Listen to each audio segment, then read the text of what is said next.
So there is a trick. I'm going to call it switching limits around that can be quite useful, and sometimes it's going to show up. And let's talk through it. And it has to deal with the following. Sometimes it's easier to compute a limit at infinity, sometimes it's easier to compute a limit at 0, but we have some ability to switch this around. So let's talk about x and 1 over x. So let's just be very, quick and dirty here and just say when x is big and positive, 1 over x is small and positive. Whereas if x is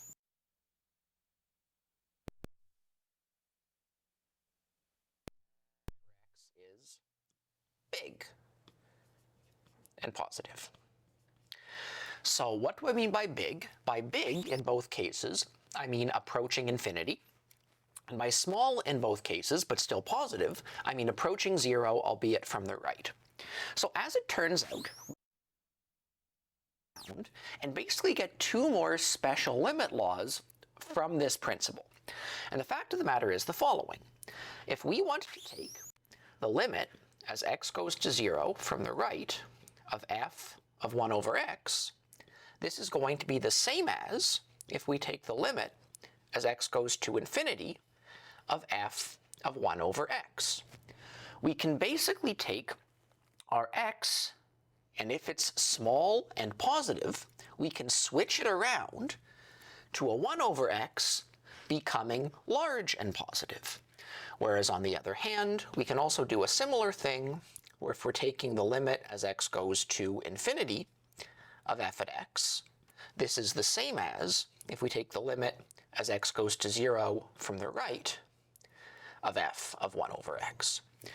So fairly intuitively, we should be able to switch these things around, basically for this reason here about x being large, meaning that 1 over x is small and vice versa. But let's see in some examples how we can actually use this to compute some limits. So this technique can get you out of a lot of very nasty looking examples. Let's do a couple of them. So for one,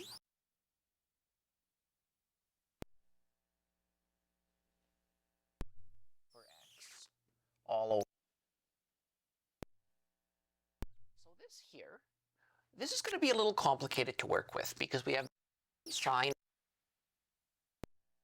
Nonetheless, we sort of expect this limit to exist. And minus 1. This top thing sort of therefore grows roughly the same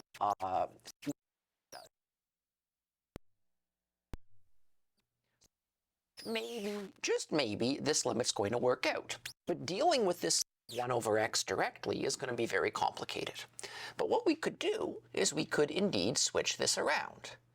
We could turn this limit to the limit as x goes to 0 from the right of, well, we can replace all of the x's with 1 over x's, and all the 1.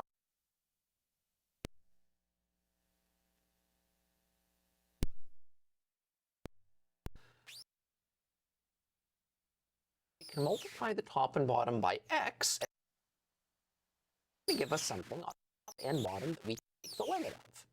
By multiplying the top and bottom by x,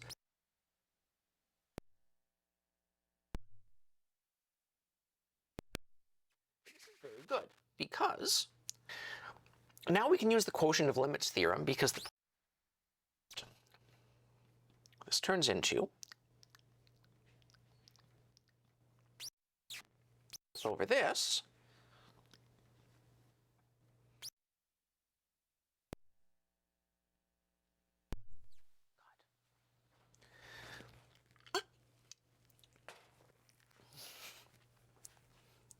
But luckily, we know that both of the limits exist.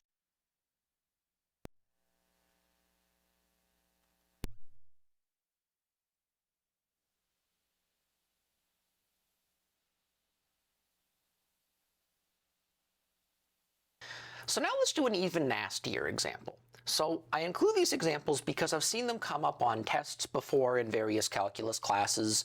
Unfortunately, you need to know things like this, as strange as they look. So let's just start. Let me introduce quickly a nasty limit that you can compute once you know what a derivative is, but you don't know from the start, but we can still, it's sort of like our sine x over x case. It is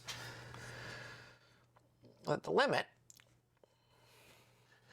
of x goes to 0 of ln of x plus 1 all over x is going to be equal to 1. Let's just take this as a fact. So often in a calculus class you might get a bunch of basic limits to work from.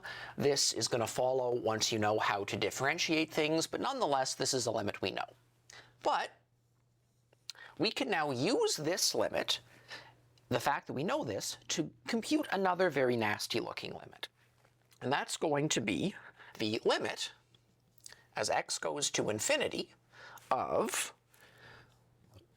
1 plus 1 over x all to the power x. Now this is a very complicated looking limit, and it's going to take a lot of our limit laws to solve.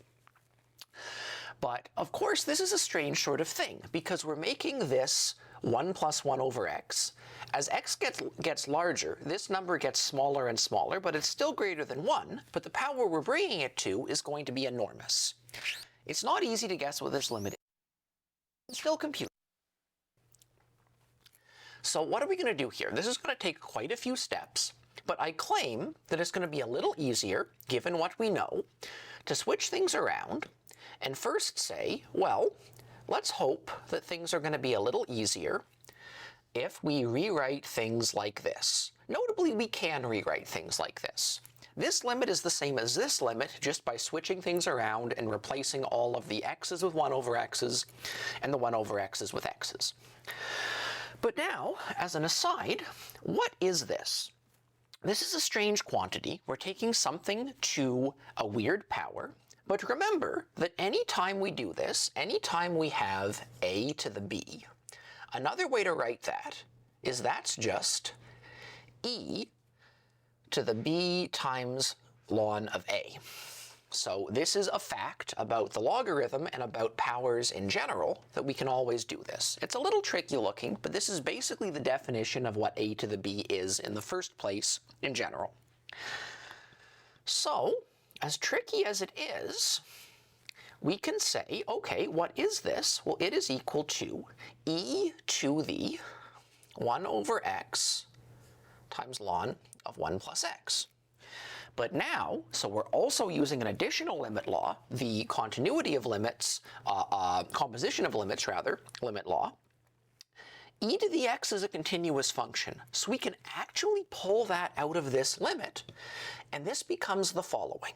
This turns into e to the limit as x goes to 0 from the right of, and we can rewrite this as the logarithm of x plus 1 all over x.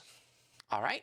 But now, this is that special limit that I included at the start. If you don't know it, you can't compute this limit, but if it's given to you, you can say, okay, by a fact we already know, this limit is 1. So this whole thing just turns into e to the 1, which is e. And we've computed the limit.